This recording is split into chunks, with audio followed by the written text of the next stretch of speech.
有一天我感到非常沮丧，我女儿问我，你为什么这么沮丧？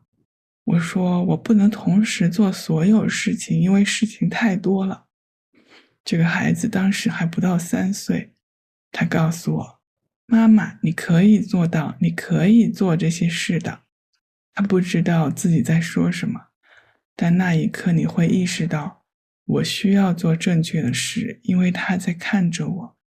我需要做正确的事，因为他会模仿我。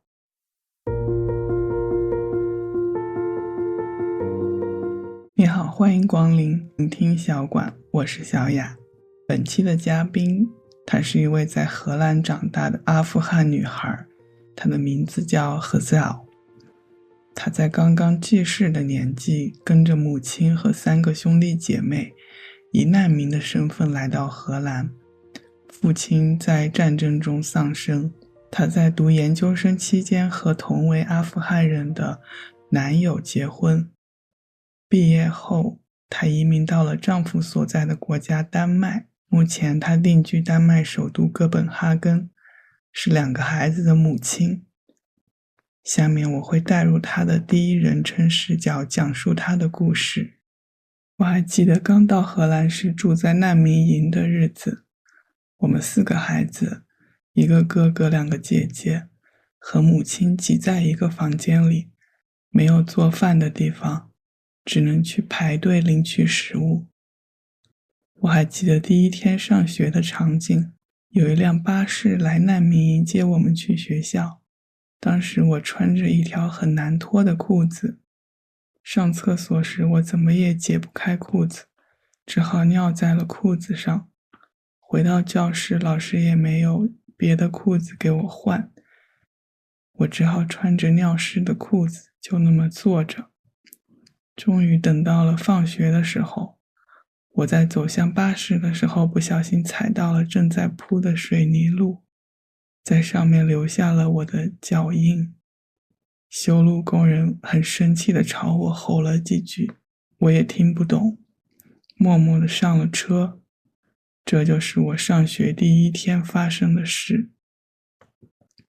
我们辗转了几次难民营之后，身份终于下来了。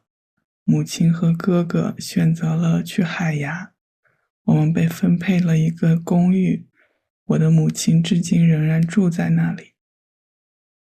我的童年除了意识到自己不像别的小朋友那样父母都在身边，其实也过得挺快乐的，交了很多朋友，并没有受到难民身份的太多影响，就这样长大了。我喜欢荷兰，因为荷兰的多元文化，荷兰人的开放性和好奇心。你可以在荷兰找到你想要的任何食物，但丹麦这方面就不太行。虽然我很小就开始学荷兰语，但因为看了很多宝莱坞电影，我对英语更有熟悉感，可以更轻松地用英语表达自己。想长大后去英语国家生活。后来我也去英国交换了3个月，非常喜欢在那里的感觉。当时我就想着我要离开荷兰，没想到自己现在定居在丹麦。我现在在哥本哈根的家里和我的丈夫主要用英语讨论严肃话题。虽然我们都是阿富汗人，但我俩的母语不一样。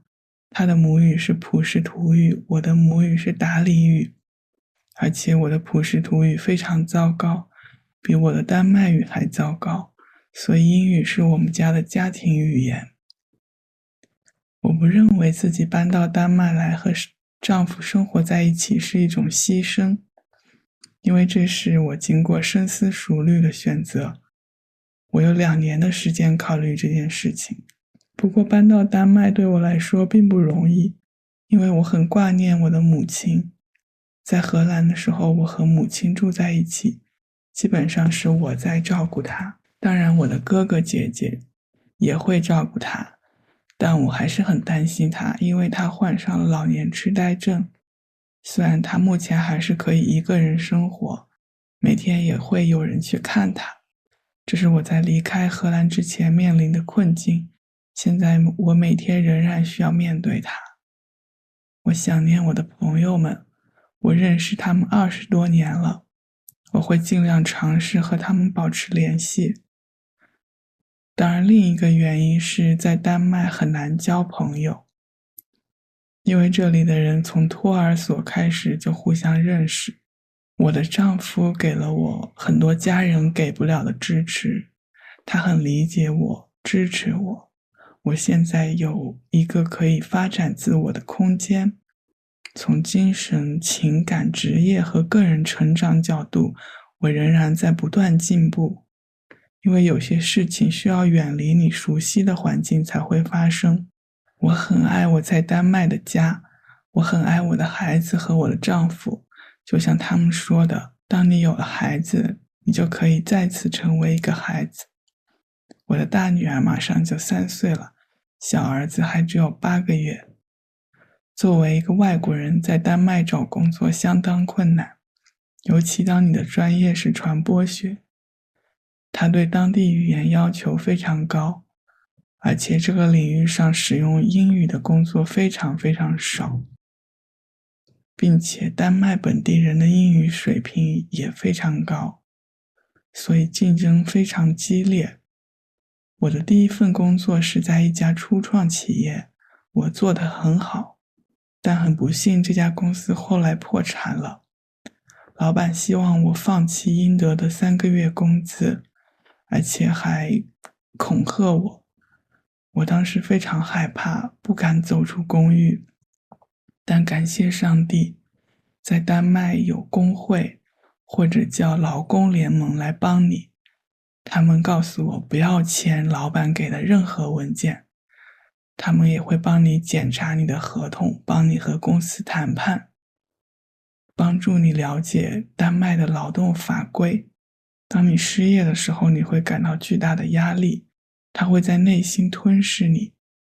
但我经常遇到这种情况，不过我现在已经找到了内心的平静。作为员工，我们需要了解自己作为员工的价值。我想这是我学到的最重要的一点。你不应该接受任何你觉得不受尊重的工作，但做到这一点非常困难，尤其是当你处境非常糟糕的时候。仅仅因为你需要这份工作而接受它，因为你付不起账单。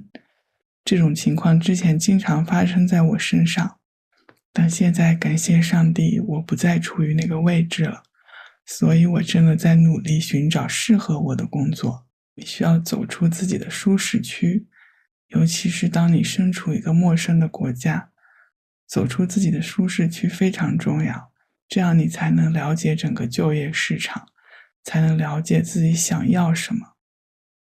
在丹麦，当你失业之后，你可以领取失业保险，政府还会送你去上免费的培训课。我上了很多课，所以我可以在丹麦开一个自己的公司，教人如何找工作，或者找工作的时候需要注意些什么。我现在也在为自己创业做准备，但因为有2个年纪小的孩子，这个过程非常缓慢，但我一直想要自己的事业，我有很多想法，但这也需要自律。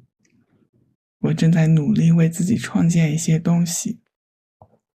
丹麦真的是一个养育孩子非常好的国家，政府提供大量的财政补贴，比如托儿所和幼儿园。在日托这一块，丹麦比荷兰要便宜非常多。然后产假的话总共是1年，其中爸爸可以用掉3个月，不过爸爸也可以转让一部分假期给妈妈，大家可以互相商量着来。我认为孩子会激励你，比如有一天我感到非常沮丧，我女儿问我，你为什么这么沮丧？我说我不能同时做所有事情，因为事情太多了。这个孩子当时还不到3岁，他告诉我，妈妈，你可以做到，你可以做这些事的。他不知道自己在说什么，但那一刻你会意识到，我需要做正确的事，因为他在看着我。我需要做正确的事，因为他会模仿我。如果你喜欢这个故事，可以听一下接下来的英文采访版本。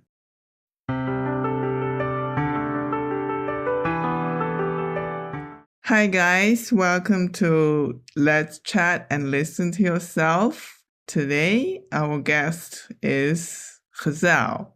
Hazel, it's nice to have you with us. Can you introduce yourself to the audience? Hi everyone. Thank you for having me here.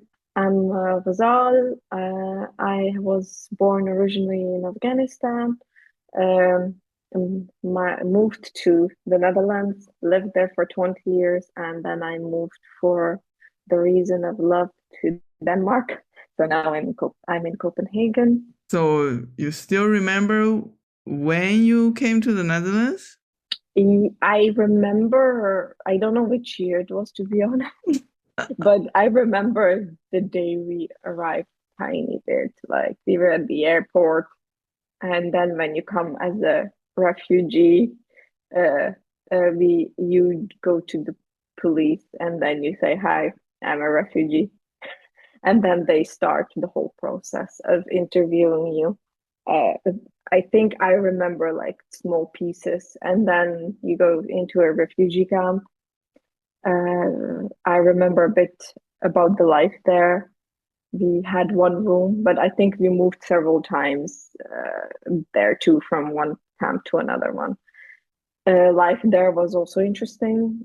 You get to sleep with your whole family in one room, which was for kids that's fun, but for parents it can be stressful. Or the adults. In our case, it was me and my two other sisters and my mom and one of my brothers. So yeah, it was also difficult, I think, because you cannot, at least we couldn't cook our own meals. We had to go stand in line to get food. And yeah, I think I was fine with it. The only thing I disliked, I think, is my first day of school. We moved to a new camp, and they had to put you in a bus, and the bus would take you to school. And it was first day of school. I had these pants on, like, that you have to release with your hands from the top. It's like in Dutch, it's called tuinbroek. The problem was that I couldn't open it when I went to the toilet. I peed my pants on the first day of school. And that was very not nice, because I went back in class. They had no pants for me, so I had to sit with wet pants in class. Another awful thing happened afterwards. We had to go get back in the bus to the camp, and they were fixing the road. I stepped on the road and ruined it. So there was a footprint of my shoe on the road, and I think one of the workers yelled at me. But I went into the bus. I don't know what happened afterwards. I don't even remember it, but I remember that, and that was my first day of school in the Netherlands in refugee camp. Wow, but how long you stayed in the refugee camps altogether? I only know that we were very short, because our case was processed very fast, and everything was obvious. Like a mother with several of her kids' husband has died in war. Like if they can see that there's nothing wrong with your case, you're allowed to stay, and then they find you a home, and then you move to that home basically. And my mom and my brother at that time decided that we moved to The Hague. And that's my mom still lives in the same apartment that we moved into. Wow. So we actually never moved, and yeah, and we stayed there.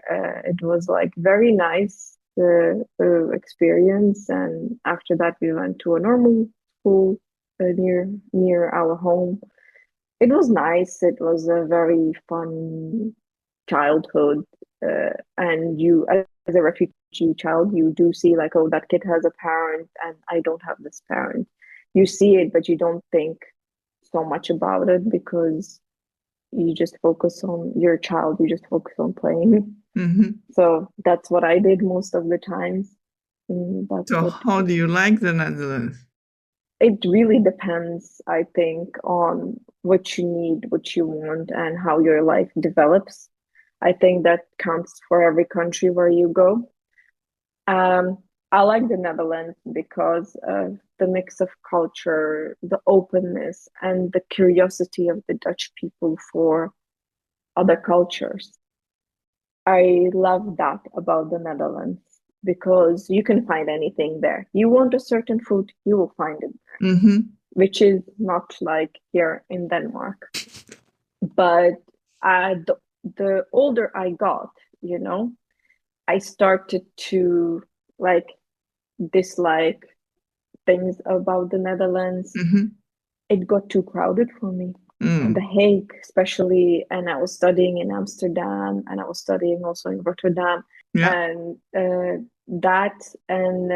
I could also see that the rules got too much. There's too much bureaucracy, in my opinion.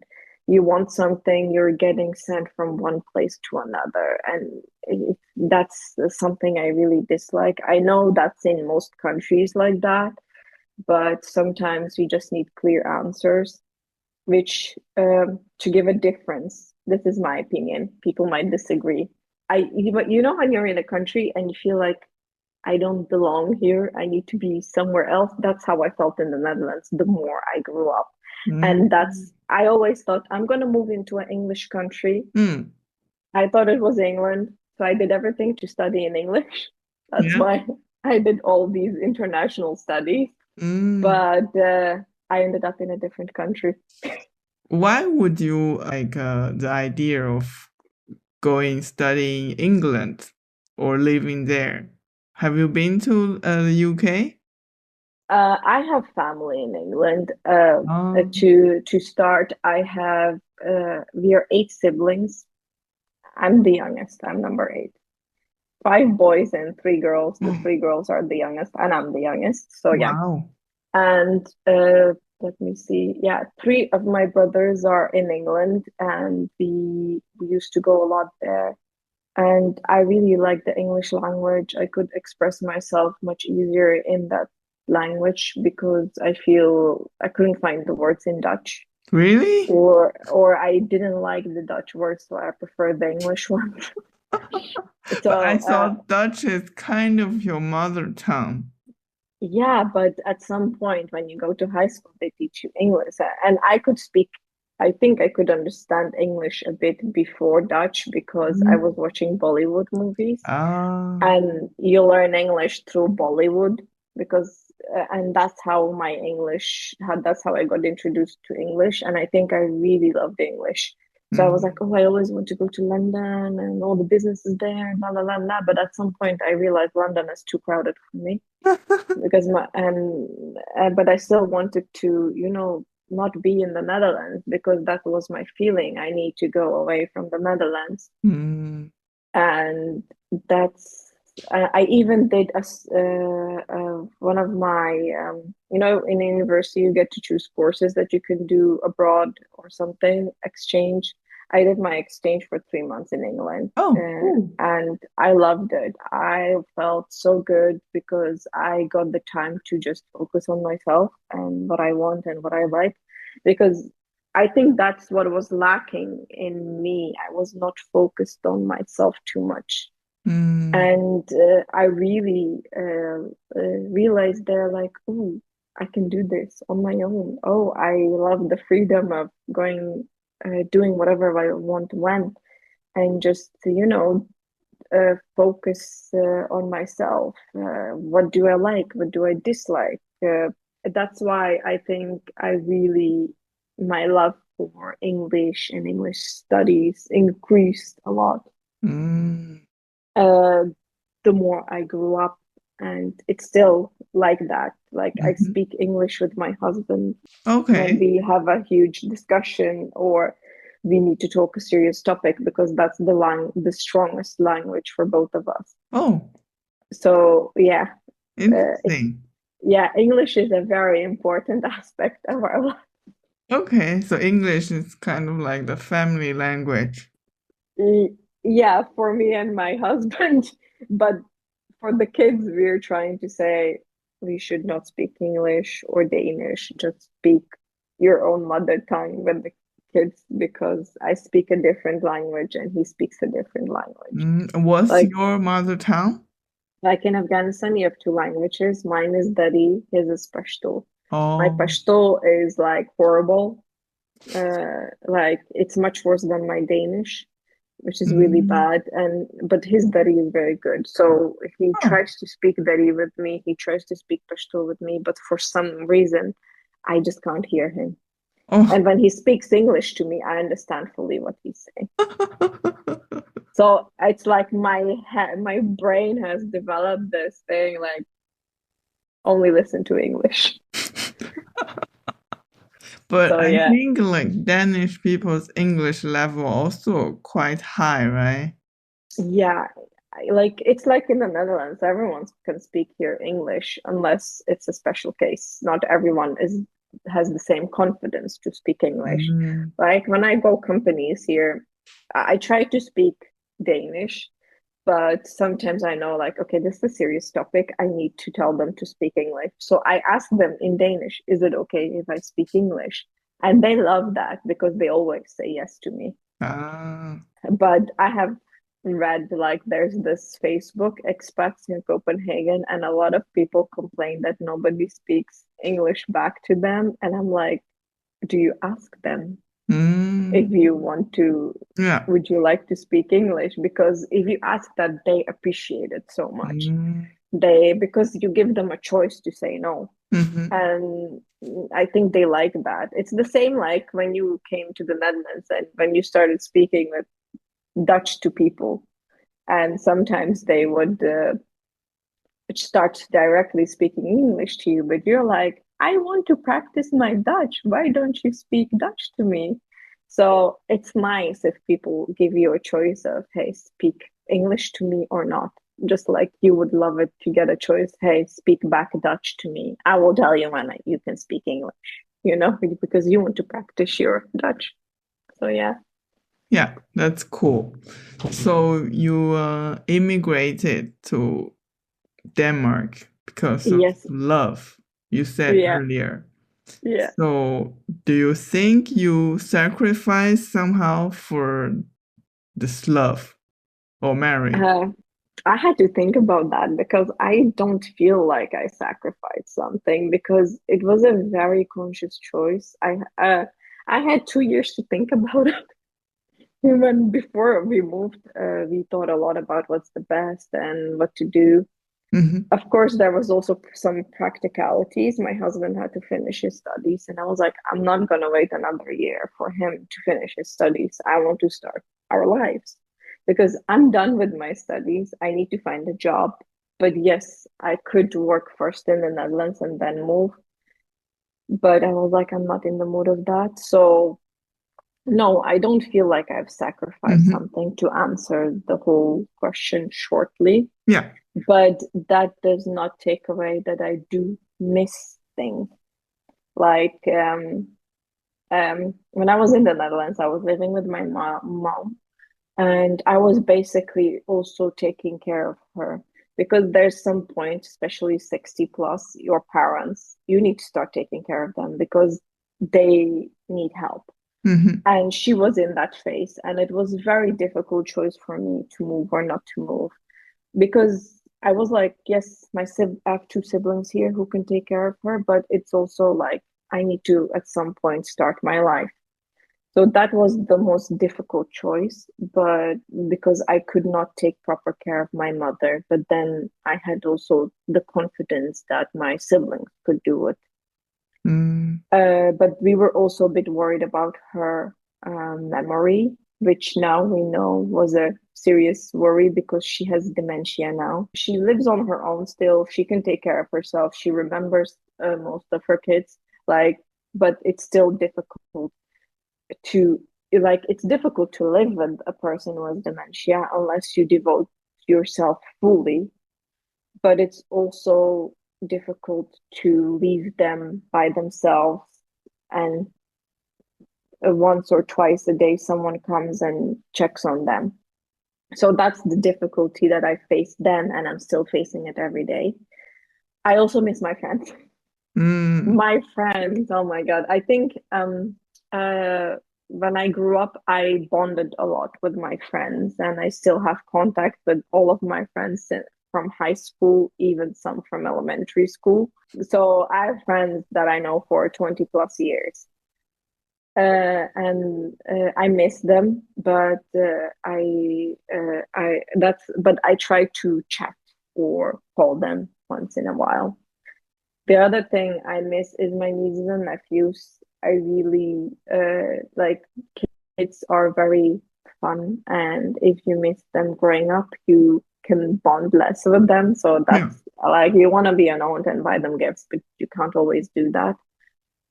And the reason I miss these things is also because it's very difficult to make friends in certain countries. And sadly, Denmark is one of those countries, even though I have to say I have not countered it that much. I'm quite good in making friends, but if you want a very deep connection, you need to work hard for it. But it's very difficult for people to make friends here in Denmark, because in Denmark, people know each other from nursery, and that's it. You cannot break that connection. So, yeah. But I have to also talk, what have I gained by moving to a different country? Like, I'm with my husband, and he supports me in ways that I don't think my family could support me. He also understands some of my weird quirks, and that's what you need as a person, to be yourself and constant, and someone tells you and supports your goals. So that's what I have gained, and I have a space where I can develop myself, and mentally, emotionally, career-wise, and personally. I'm still developing personally a lot, because some stuff you need to be away from your normal environment. Like when you're with your parents, you're a different person. When you're with your friends, you're a different person.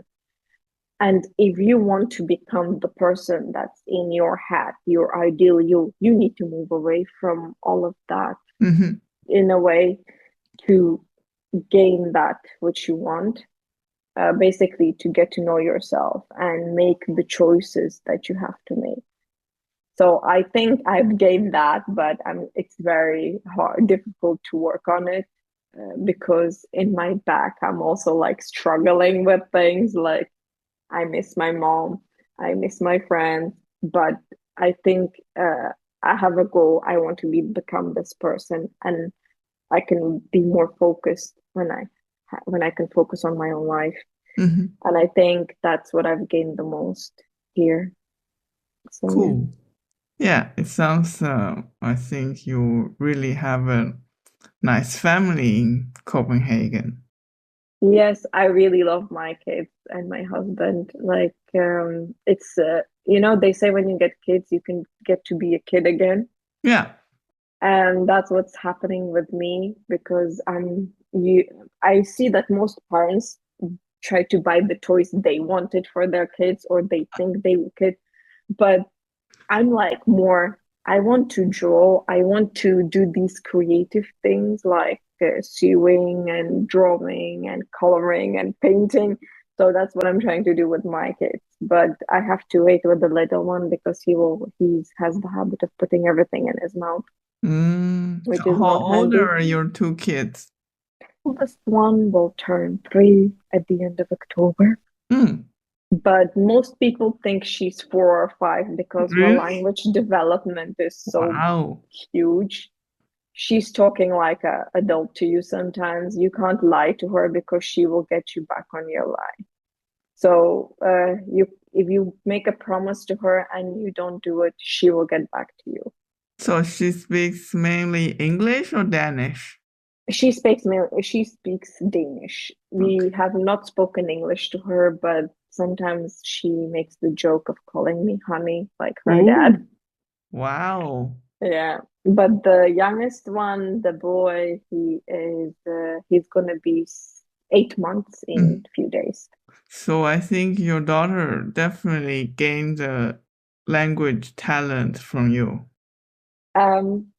I think it's from both of us because I speak quite huge amount of languages, and her father is very good in learning new languages or detecting the grammatical stuff. And her like she understands like Pashto and Dari, and I talk that to her, and then she answers me back in Danish. Her dominant language is currently Danish because she's going full-time to daycare. Yeah. And she has bonded with one of our friends very much, and she's Danish. So she speaks very posh Danish. Okay. Thanks to that friend. Okay. Which is very nice. So let's go to the difficult part. Ooh, like yeah. working in Denmark. So Oh, God. How difficult was the job hunting in Denmark as a foreigner? I have to say it's quite difficult. For me, it was in the beginning very easy. It felt easy because I was like, oh, I'm going to take any job. It doesn't matter. So I worked in a startup and everything. And then I faced some crazy experiences. But to speak in general, it's difficult to find a job in Denmark if you work in communication because you need the language, and the English speaking jobs are scarce, but it's difficult because there's a language competition. There's also a lot of if you speak Danish, of course they will take the person that speaks Danish and English instead of you only speaking English.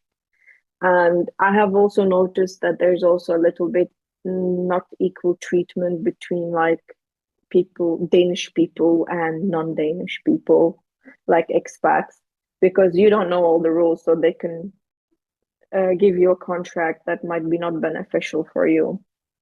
But it's a difficult thing. It's just my first time was I found a job. It was at a startup. It was amazing. I was doing great.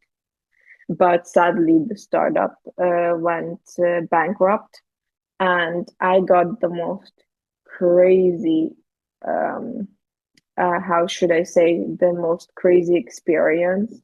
I learned a lot about this system because in that job, basically, my previous boss wanted me to not get my 3-month salary after you get basically let go of. And he told me the rules and regulations, but I was like, there's something off here. So thank God. Here in Denmark, it's normal to have a trade union or labor union. I don't know how you call it. I was part of that. So I called them like, hey, this is happening. What should I do? It was the best thing I did ever. They told me, don't sign anything because whatever you sign, we can't help you. So I got the most crazy experience, which was I was not getting my salary, and eventually it ended up to a point that I had to communicate with my boss through my lawyer because they just refused to give me my salary because they went bankrupt. But it was thankfully solved through my union.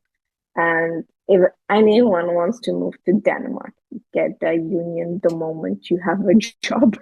They can check your contract, they can help you negotiate things or help give you the right rules and everything so you don't make a mistake or someone is not abusing your position as a new person in Denmark. And of course, you need to sign up for unemployment insurance fund because you don't get it right away. Let's say you work here 3 months and then you get fired and you're new in the country, you will not get any benefits. You need to at least be part of this unemployment insurance fund for 12 months. Mm-hmm. So that's all the stuff I learned, and but it's something that you need to know when you come new. I was lucky; I had my husband, so he helped me with a bunch of stuff. But there's also, of course, some good stuff.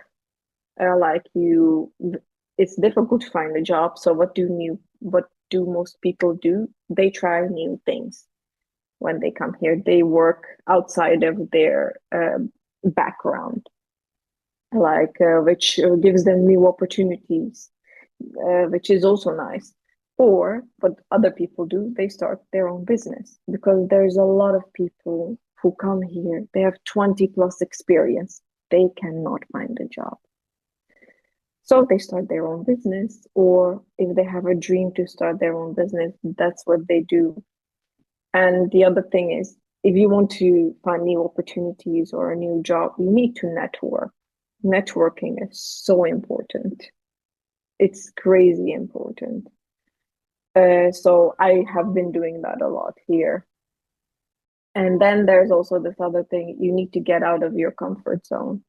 Especially if you're in a new country, it's important to get out of your comfort zone, to either understand the whole job market or to understand yourself what you want.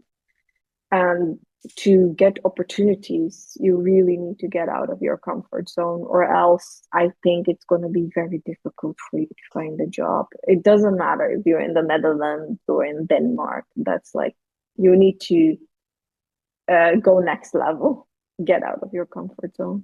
Yeah. So that's your 2 cents. Those are my 2 cents. And it's like, I can talk a lot about the job market, because when you're here, when you don't have a job, you can do a lot of courses, or your unemployment insurance funds, they send you to the courses. And I've done so many of them that I'm like, I can start my own company with teaching people how to find a job or what to pay attention to. Like it's a crazy topic. It eats you in from inside if you're stressing a lot about it. But I've been in that situation so often and so much that I stopped caring. Like, I have found peace with it. That's the more positive note. I found peace with it. And I don't stress about it too much. I try to look at opportunities. I try to be positive. And I think now we have ChatGPT. We have all these AIs. They can help you organize yourself on how to find a job. They can help you improve your letter and everything. So yeah, it's a different market now, and it should be a bit easier to write something, but the market is also changing because some companies only accept videos. So yeah. But I think it's a good idea. You should start your own business. Yeah, I'm actually working on something like that, but it's a very slow process with 2 kids. But I always wanted my own business, and I had so many ideas, but it's also about discipline, having confidence. I had the issue with this one, and disciplining yourself to take the steps. And if you're going to have a lot of setbacks in the beginning, yeah, and you need to get over that. And I think I'm working on that to set up something for myself. Yeah, so actually, when I was listening to this bad experience with your ex-boss, I was like, oh my God, I had similar experience. Yeah, it's crazy, huh? Yeah, so like I also ended up communicating with my ex-boss via my lawyer. Yeah. Yeah, but I think I also learned a lot, like how to protect yourself. Yeah. And I remember that my lawyer told me that you are not the only one. There are so many people who had the similar problems. That's why they exist. Yeah, that was one of the things. I was so scared at that time. I didn't dare to get out of my apartment Really? because I was scared the guy is gonna stand behind my home. That's how scared I was. But I think I learned a lot, but it takes a lot of you to get out of that negative space. Mm-hmm. It was crazy. Yeah, it was very crazy. But I mean, besides this startup, I recall that you also work for another like Dutch company. yeah, I worked for, I don't know, it was not a Dutch company. It was a iGaming company, and I had to work on a website. I was a site manager. But what I learned from all these experiences here, and it's because you really need to understand your own value as an employee. And I think that's what I learned the most. You should not take any job where you feel you're not being respected. And it's very difficult to do this, especially if you're in a very bad position, to just take a job because you need it, because you can't pay your bills. That's when people abuse you the most. Mm-hmm. And that has happened often with me. I was like, I need to take this job because we need to pay bills. We need to, do something. But now, thank God, I'm not in that position anymore. So I'm really trying to find something that fits me. But if someone is in that position, you can take the job, even if you're in that bad position, but just make sure to understand what your value is. Respect yourself. If other people don't respect you, then in the job you have taken, make sure you find another one before they start to torturing you in that job. Mm-hmm.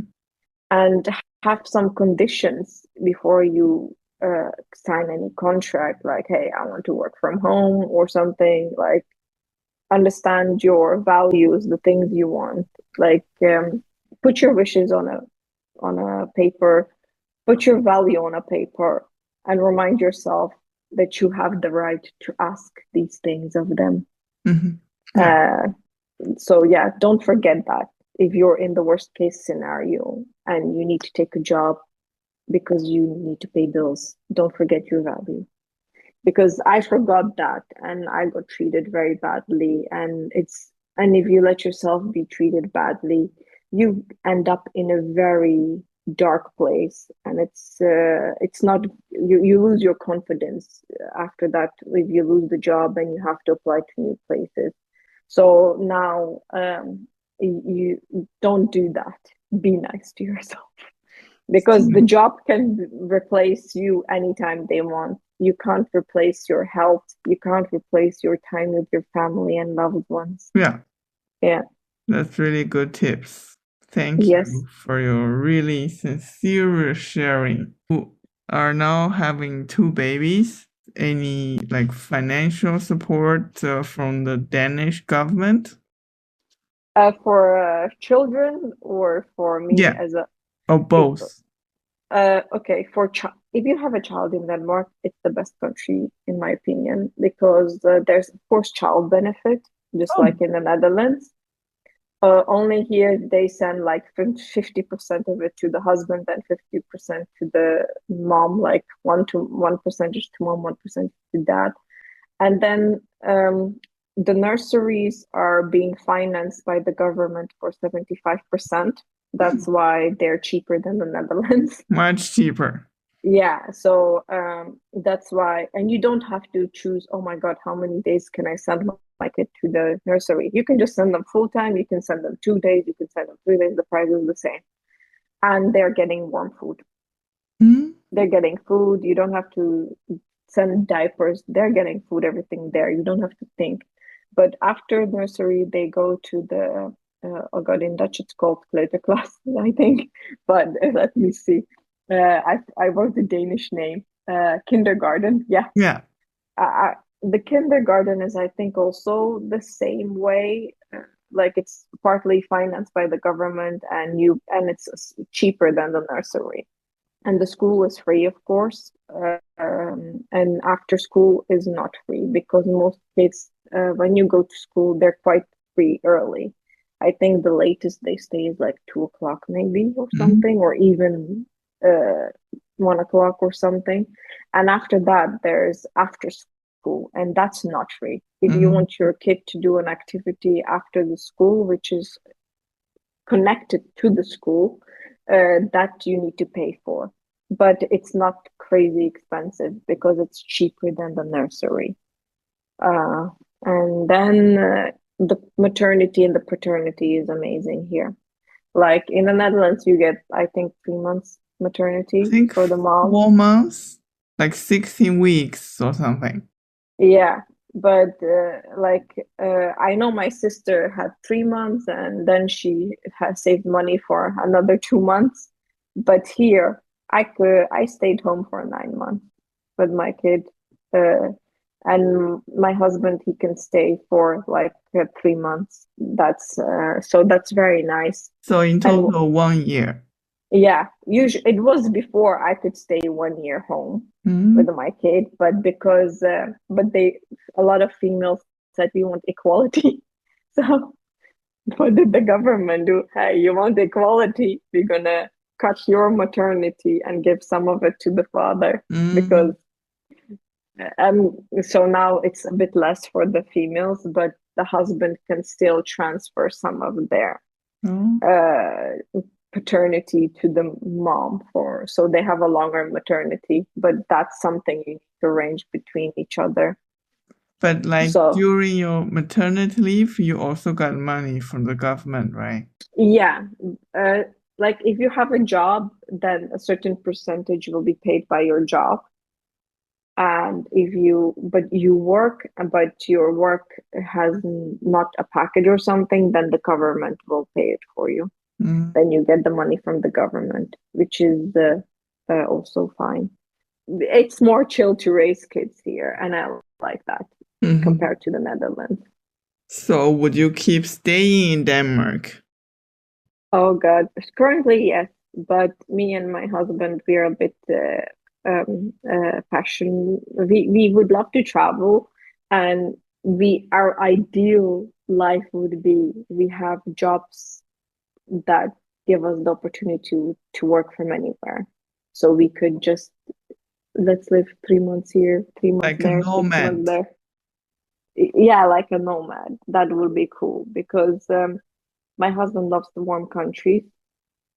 He is not made for Danish weather. He needs to live somewhere, I don't know, in Spain, I think, or Morocco, because the hotter it is, the better. I love all kind of weather, but he is made for summer. He's a summer child. So it would be nice if we could do something like that. So that's our final goal in life. Have a job that you can work from anywhere you want. Cool. And get the Danish salary because that's so nice. Cool. So you have very nice goals, right?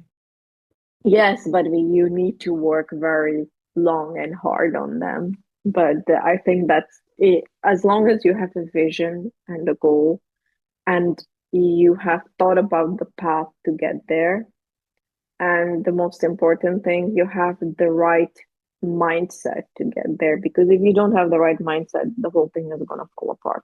And I think that's one of the things I've learned from actually moving to another country, and it's also a self-development when you move to another place. You need to have the right mindset to achieve whatever you want to achieve. So yeah, very wise words. Actually, I think we kind of have this similar experience.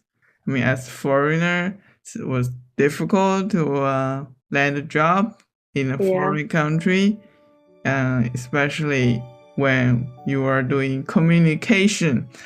Oh yeah. Yes. But you have been doing well. Oh my God, you've been 10 years there. Yes. Okay. Yes. So well done to you, man. 10 years is a long time. So my next goal is to speak Dutch like speaking English. That's also I want to improve my Danish. I'm forcing myself to speak more Danish now. That's the next goal. Learn the language in the country you live in. So I think I'm really happy for you. I can imagine you had some dark days or long time, but you managed. Yes. Mm-hmm. Yeah, you were past that period. So I hope you can really keep developing yourself and have your own business. Be more disciplined. You also have 2 kids. They need your full attention. I think kids motivate you sometimes more because some days when it's difficult and I can't do something, and one day I got very frustrated, and my daughter was like, "Why are you so frustrated?" She didn't say, she was like, "Why are you so annoying?" Basically, she was like, "Mom, what's going on with you?" I was like, "I can't do everything at the same time because there are too many things." And this kid, who's not even 3, tells me, "Mom, you can do it. You can do several things at the same time." Wow. And she has no idea what she's saying, but at that moment you're like, I need to do the right thing because she's looking at me.